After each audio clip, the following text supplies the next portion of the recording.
پھر اس کی جو ایک لائف ہے نا، اس کی جو ایک تبدیلی اس کی زندگی میں آتی ہے، اور پہلی روحانیت کی سیڑھی جب وہ چڑھتا ہے تو وہ پہلا راز ہی یہی جانتا ہے کہ یہ دنیا کچھ نہیں ہے. اس کے اندر دنیا کے تمام جتنے بھی ایلیمنٹس ہم اگر سامنے رکھیں اور تمام معاملات زندگی، وہ سارے کے سارے فانی ہیں، فنا ہونے والے ہیں. اور اس راز کو اہل درود جان لیتا ہے. اور جب آپ یہ راز پا لیتے ہیں، اس کو سمجھ جاتے ہیں، ادراک اور فہم آپ کو آنا شروع ہو جاتا ہے، تو پھر آپ غمگین نہیں رہتے. اس بات پر بھی توجہ دیجیے گا.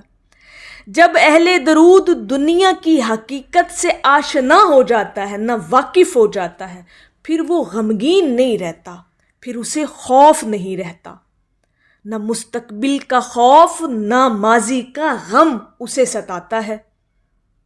یعنی جو گزر گیا سو گزر گیا، اسے کبھی یاد ہی نہیں آیا، چاہے وہ اچھا تھا چاہے وہ برا تھا.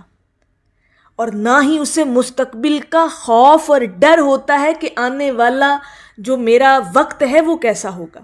وہ حال میں خوش رہنا سیکھ لیتا ہے، کیونکہ اسے پتہ ہے کہ دنیا بذات خود اس کی جو حقیقت ہے وہ کچھ بھی نہیں ہے، نتھنگ.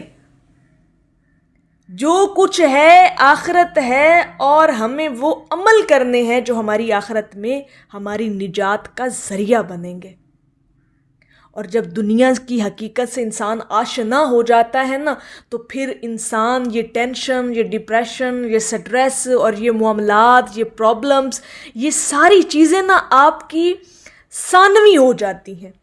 ٹھیک ہے، ان کو آپ پرائیورٹی دینا چھوڑ دیتے ہیں. آپ سمجھتے ہیں کہ یہ کچھ بھی نہیں ہے. ٹھیک ہے، یعنی یہ غم، یہ پریشانیاں، ہم نے کون سا ساری زندگی اسی دنیا میں رہنا ہے؟ ہم نے کون سا یہاں پر پکا پلان بنا لیا ہے اور ہمیشہ رہنا ہے ہم نے اس دنیا کے اندر؟ اور ہمارے یہ معاملات ہیں، یہ پرابلمز ہیں، یہ ٹینشنز ہیں. اہل درود یہ نہیں سوچتا. اسے پتہ ہے کہ یہ فنا ہونے والی دنیا ہے، اس کے اندر کچھ بھی ہمیشہ کے لیے نہیں ہے. اگر غم ہے تو اس نے بھی ٹلنا ہے، اگر خوشی کا وقت ہے تو اس نے بھی گزر جانا ہے، کیونکہ یہ دنیا ہے اور دنیا کی ہر چیز فنا ہونے والی ہے، کچھ بھی باقی نہیں ہے. تو پھر انسان اتنا پریشان حال اس دنیا میں کیوں رہتا ہے؟ اور جس نے یہ بات سمجھ لی، جس نے اس راز کو پا لیا کہ دنیا کی حقیقت کچھ نہیں، دنیا کے اندر جتنے بھی معاملات ہیں، جتنی بھی زندگی گزارنے کے آپ کے جو طریقہ کار ہیں، جن چیزوں سے آپ پریشان ہوتے ہیں، غمگین ہوتے ہیں، خوف ہوتا ہے، آپ کو ڈر ہوتا ہے، وہ کچھ بھی نہیں ہے.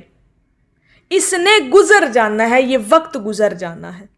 اور اصل حقیقت آپ کی آنے والی زندگی، یعنی آخرت کی جو زندگی ہے، ہمیشہ رہنے والی، باقی رہنے والی. ہمیں ایسے اعمال کرنے ہیں جو ہماری ہمیشہ رہنے والی زندگی میں کام آئیں گے. تو روحانیت کا یہ پہلا راز جو درود پاک پڑھنے والے پر کھلتا ہے، وہ ہے ہی یہی کہ وہ دنیا کی حقیقت کو جاننا شروع کر دیتا ہے. پھر دنیا کی رنگینیاں اسے اپنی طرف مائل نہیں کر سکتی. پھر وہ کسی کی رنگینیاں دنیا کی یا زندگی کی دیکھ کر اپنے آپ کو ذرا سے بھی ہلنے جلنے نہیں دیتا کہ جی دوسرے کو دیکھ کے تو ہم جناب اپنے ایمان میں کمزوریاں پیدا کرنا شروع کر دیں. تو ایسا پھر نہیں ہوتا جس کے اوپر روحانیت کا یہ پہلا راز کھل جاتا ہے.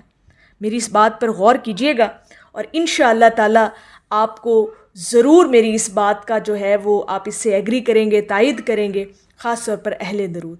تو میری اللہ رب العزت کی بارگاہ میں دعا ہے کہ اللہ پاک آپ کو اور مجھے ہر وقت اور ہر سانس کے ساتھ اپنے نبی علیہ الصلاۃ والسلام پر درود پاک پڑھنے کی توفیق عطا فرمائے. آمین یا رب العالمین. اور آخر میں ہے کہ اے زندگی تیرا حق ادا ہو جائے اگر تو نام محمد پہ فدا ہو جائے. ایک دفعہ محبت سے پڑھ لیجئے، صلی اللہ علیہ حبیبہ محمد و آلہ وسلم.